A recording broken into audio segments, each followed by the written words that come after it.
Robbie Lawler was out of control. This is Double Cross, the murder of Robbie Lawler. It was going to be an all-out war with him in the middle of it. Crime World special investigation podcast based on my new book, Web of Betrayal, wherever you get your podcasts. Right, we're going to give this a go. Yeah. This is quite challenging, but nonetheless. We want to talk about a story that we've been trying to get around to for a while, but we've been busy with other things.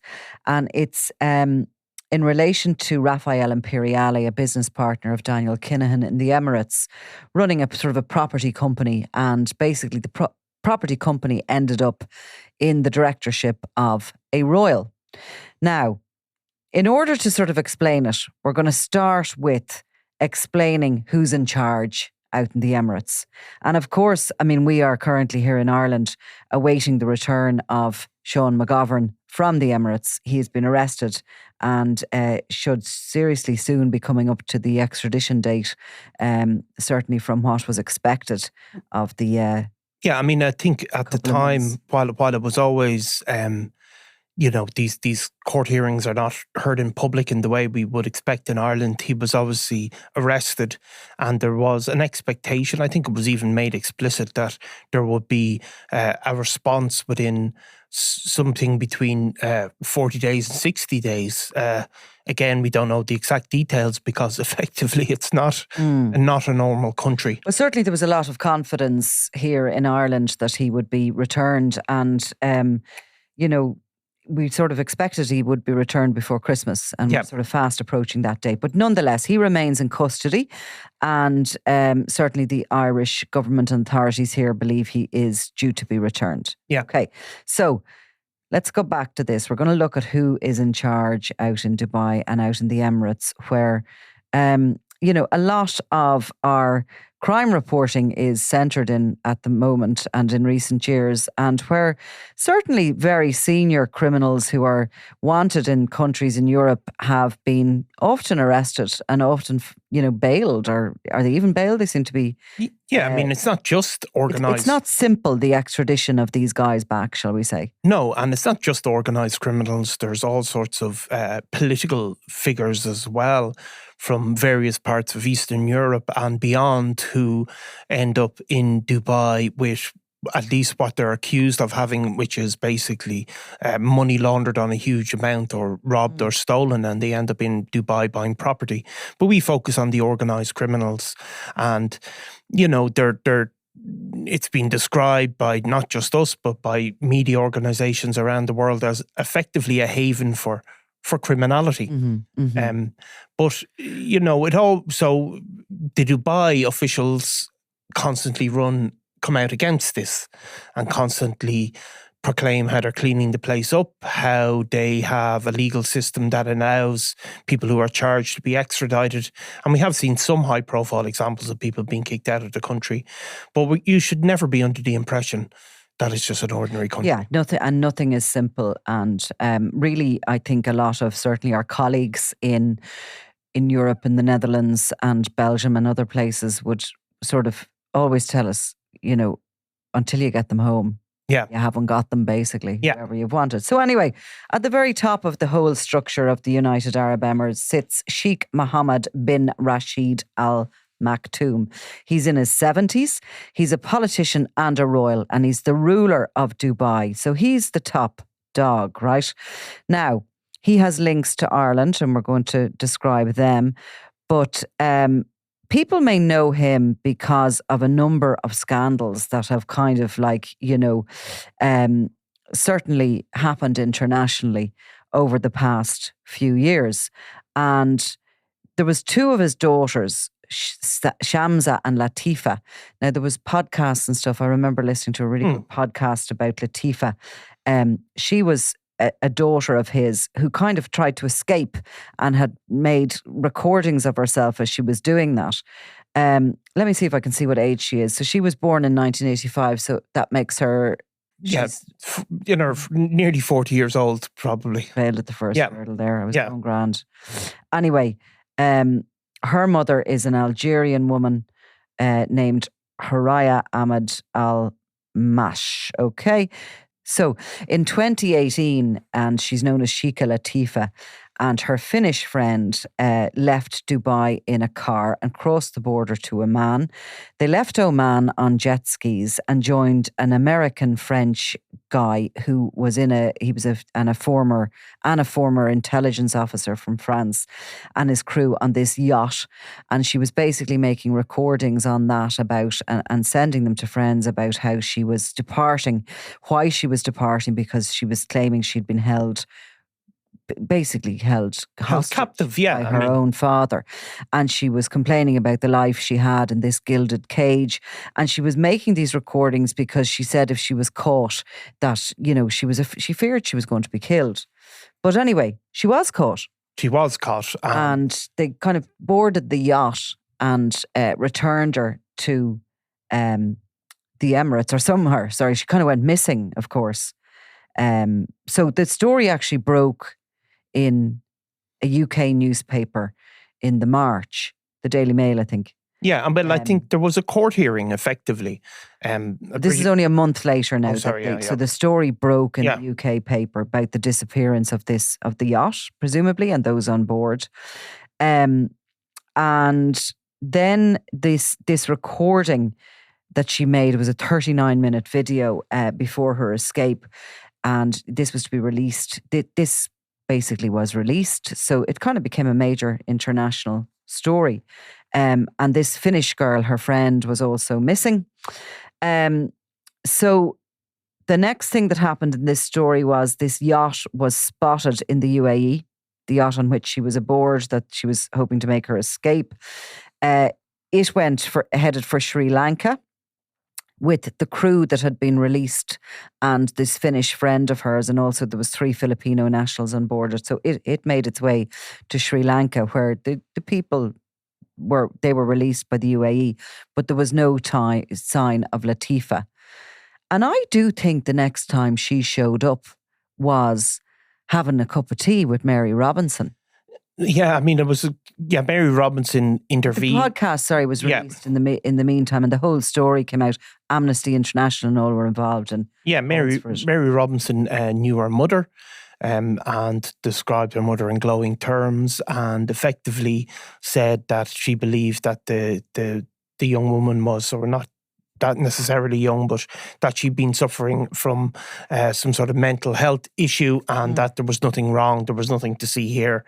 Now, since then, she's sort of resiled from that position, Mary Robinson. But it was just a kind of a, really bizarre sort of interjection in the middle of it, and something that Mary Robinson came under a lot of criticism for.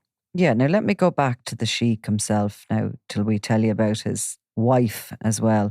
He has quite an amount of children. We're finding it difficult. 26, at least 26, yeah. And a few divorces under his belt.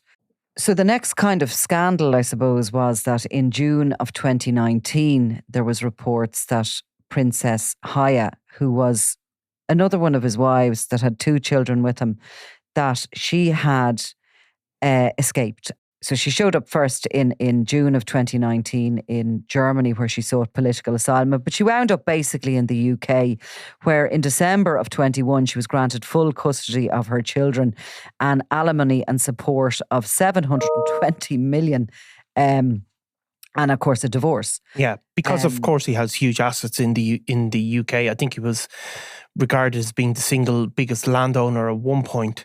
So that's, I suppose, the background of that family. Well, which brings us actually to Ireland, okay? Because of course he has links here with Ireland. I mean, he's a big, estate owner in the UK, but he also owns quite a significant amount of land here in Ireland. He does, and obviously his links to horse racing, which is a huge part of a huge industry in Ireland. We're one of the most successful exporters of horse racing, I suppose, in the world, and he has an absolute, massive long-term interest in horse racing. I think it's described as being one of the lows of his life, effectively. So those ties mean, Ireland is very much a part of it. He has 8 farms in 3 counties and actually employs 220 staff here. So now his thoroughbred stud operation is called Godolphin, And in 2024, in June of this year, it was reported in the Irish Times that his losses had declined by 30% to 5.67 million. So he's in loss here, but he nonetheless owns these stud farms, and he has a huge operation. The headquarters is outside Kildare, and there's 5 farms in Kildare, 1 in Meath and 1 in Tipperary, and those employees, as I said, is 227. Now, Kildangan Stud is one of them. That is a 1,500-acre stud with accommodation for more than 400 horses. So he's a bloody rich guy. Yeah, I mean, I think his wealth is estimated at something like 14 billion at least. So, I mean, it's an absolute... This is like, he's the royal in Dubai, but he's also, I think, the president. So it's an absolute... He was head of the police in Dubai when he was only 20. His father sort of put him in as being in charge of the police at 20. So, and I think there's schools and everything named after him. But he's seen as a tricky character. But he's an absolute autocrat. So there is no distinction between, he's a king, like we would have had kings back in Europe 1,000 years ago. His word is absolute law. So that's the context in which there's obviously is a legal system in Dubai. There's courts, and people who are charged with things get to make their case. But you cannot take away from the fact that this is an autocratic system. And effectively, while there is restraints or while there is a legal system, there is no particular restraints on this one man. And it would be important for us to point out as well that he oversaw the development of Dubai into what it is today. Yes, certainly. This city that rose from the desert, and, the creation of Dubai World and all the rest of it. He's apparently got 2 companies, they're under his ownership, Dubai World and Dubai Holdings. And there's a law there that any piece of land that isn't developed is his. Yeah. So, I mean... He owns everything. He owns everything, and he decides everything, and his word is law. So, like, that is the context in which we are dealing with...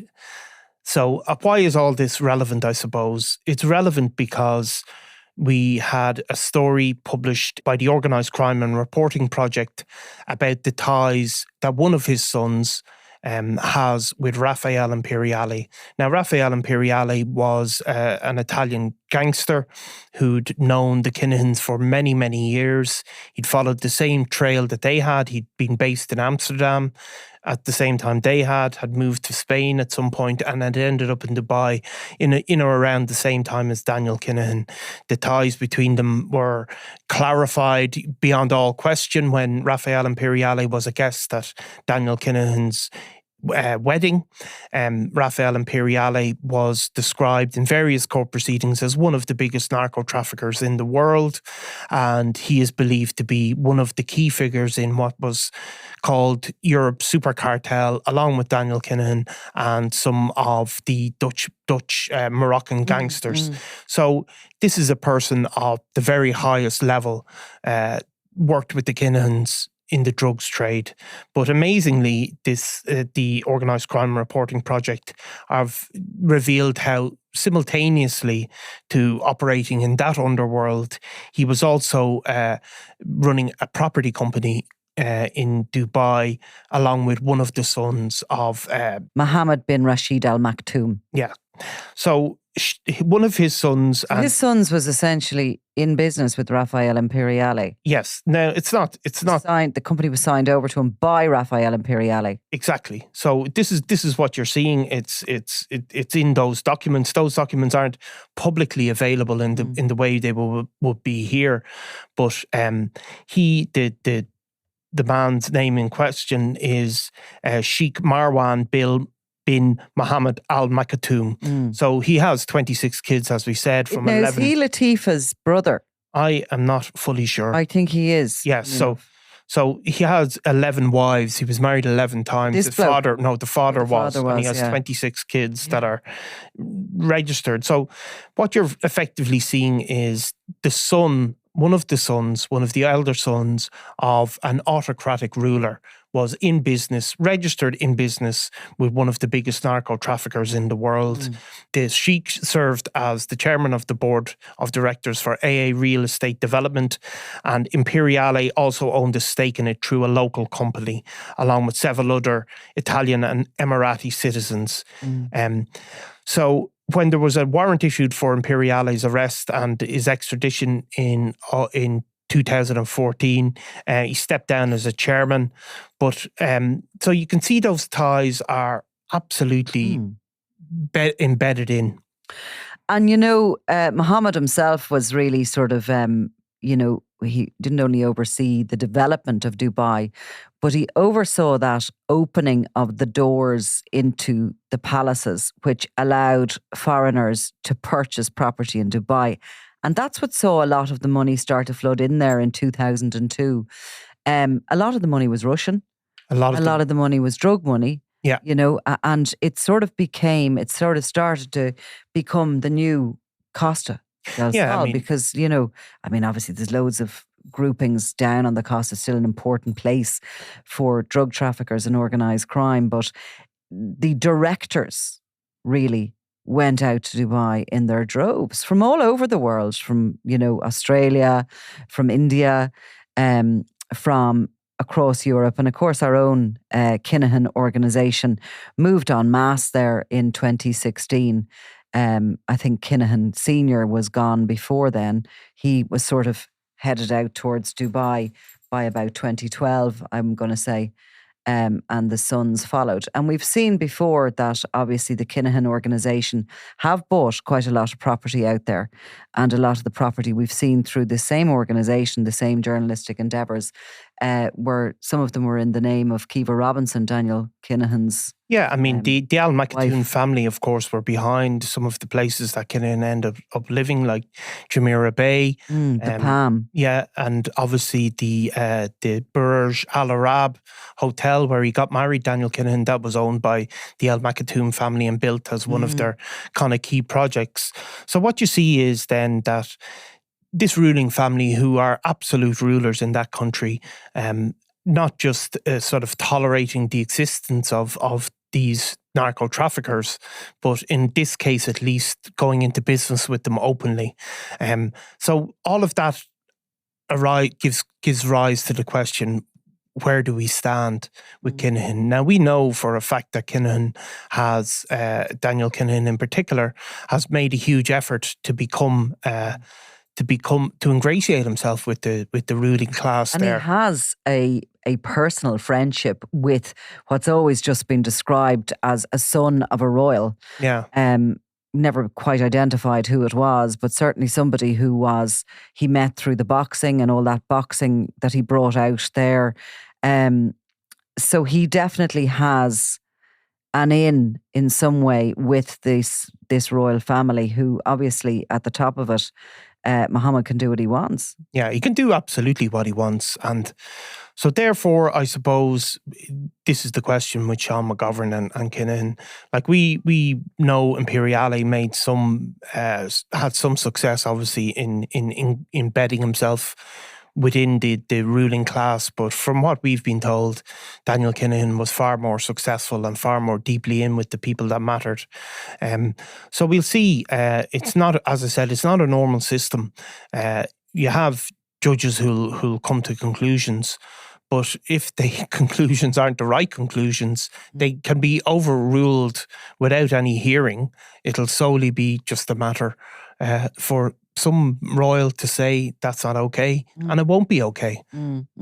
So we'll see, I suppose, these 40 to 60 days have effectively come to an end with Sean McGovern. Look, there's not hearings that a journalist can attend, but yeah, Helen McEntee, of course, the former Justice Minister, did fly out. She went to the neighbouring Abu Dhabi to sign that sort of extradition agreement that we have put in place with the Emirates, and there was, quite a lot of excitement about that. This was the end for the Kinahans, but it remains to be seen whether that agreement is going to be honoured, or whether it's worth the paper it's written on. Yeah, look, it's still a major achievement even to get that far. But what we're going to see is do these countries operate in that way? Do they behave? Do they, or does, who matter far, far more than any treaty signed? And look, we'd hope to get some news soon, I suppose.